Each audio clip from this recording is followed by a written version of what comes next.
Hello, everyone. I'm going to go ahead and break down a Dungeons and Dragons character sheet. Now, I know these can be a little bit intimidating. They got a lot going on, so I'm going to go ahead and just kind of tell you what each of these boxes is meant for and kind of what you need to put in each one.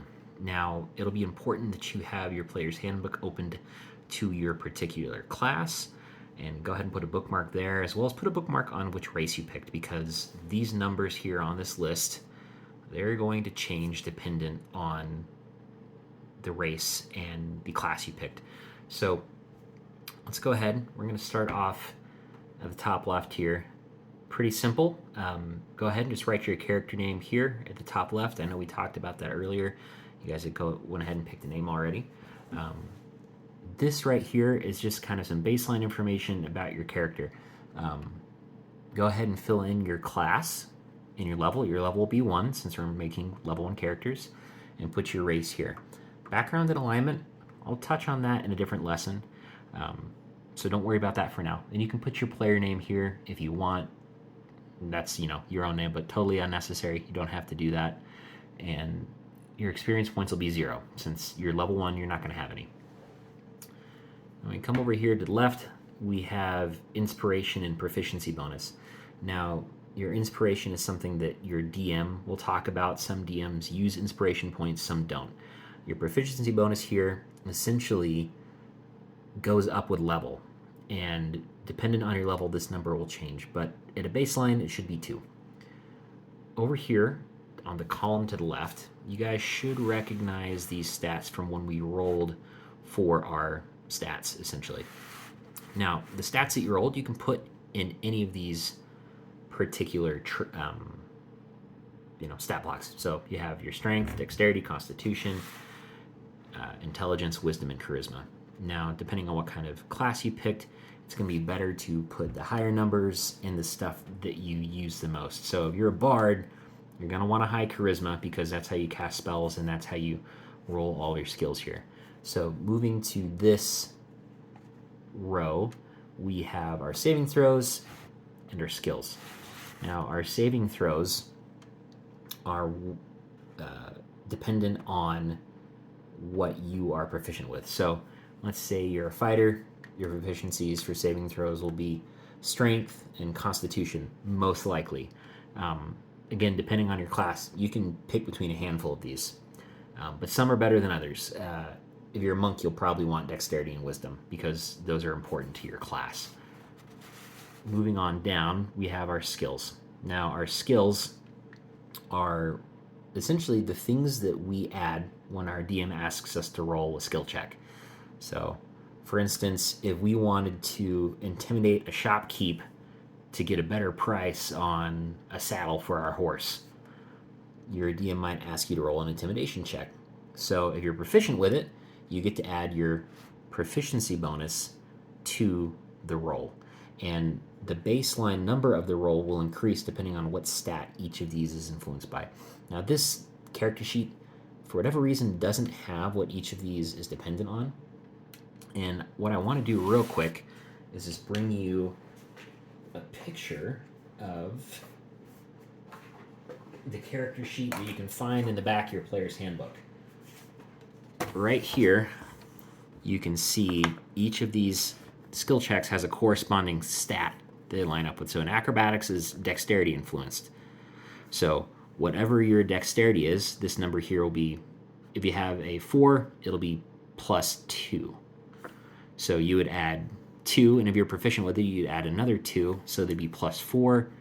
So you would add whatever that number is, plus 4. So in this case, if your dexterity is 14, 14 plus 4, if you're proficient with it. So a little bit of math to be done, so just make sure you reference your class and your race when you are filling in this. This right here takes the most amount of time, which is okay, because the rest of it's pretty easy. So once you kind of are able to work through your saving throws and your skills, you can start moving on to the other stuff. It's a little bit intimidating, but we'll get through it. So up here, your armor class, initiative, and speed, these are all going to be dependent on class and race.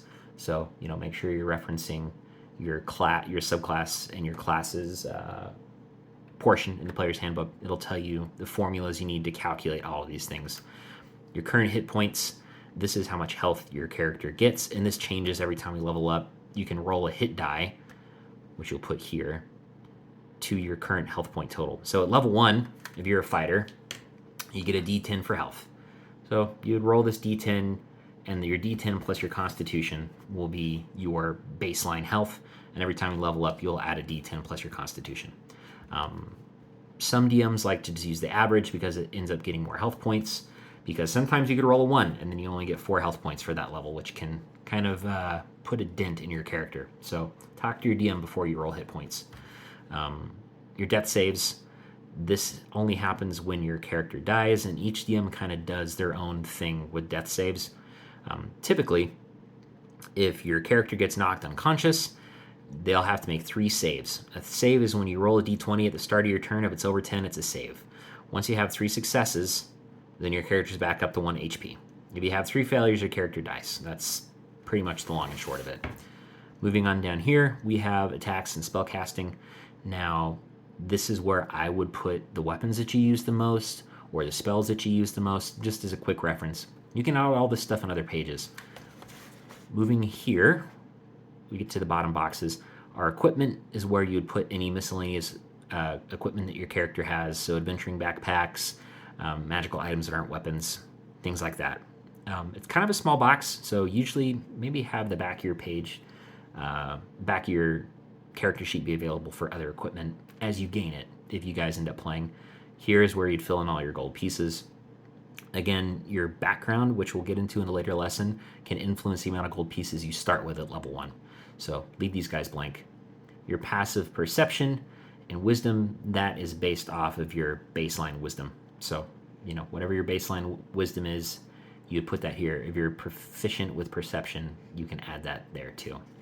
Your other proficiencies and languages, these are tool proficiencies or item proficiencies. So things like an armorer's kit or a tinker's tools or lock picks or a disguise kit, you put those here along with any other languages.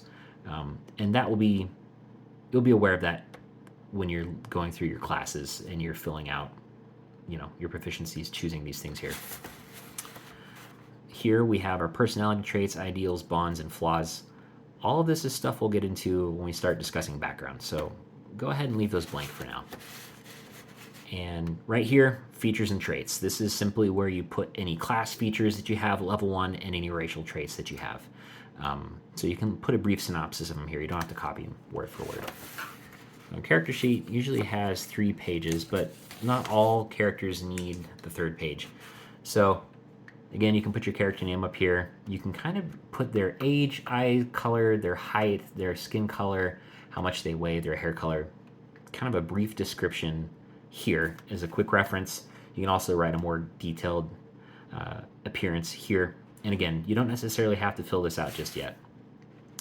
Allies and organizations, this can be a constantly changing and evolving thing, so that's why this box is better off left blank until you kind of know who your allies are, unless your background kind of dictates what they are before you start playing. Right here we have our character backstory. We're going to get into that a little bit later, so leave that blank. And then additional features and traits, again, as you level up, you can add more stuff here, and then any treasure you find, you can detail there too. So this is just kind of a nice page to have. Again, you don't really need it. Here is our spell list. Now, our spell list is for those of you who are choosing to be spellcasters. So wizards, bards, sorcerers, warlocks, things like that. And then other fighter classes can get spells too. So this is a good page to have all around. Here, you put your spellcasting class. So if you're a wizard, warlock, you put your class there. Right here is your spellcasting ability, your spell save DC, and your spell attack bonus. Now, all of these numbers will change depending on what stat you use to cast spells. So bards use charisma, as well as warlocks. So your spellcasting ability would be charisma. You can put that there. Your spell save DC will be calculated based off of your proficiency bonus, as well as your baseline stat for whatever you use for your spellcasting ability. So it's usually 10 plus your proficiency bonus plus whatever number you have.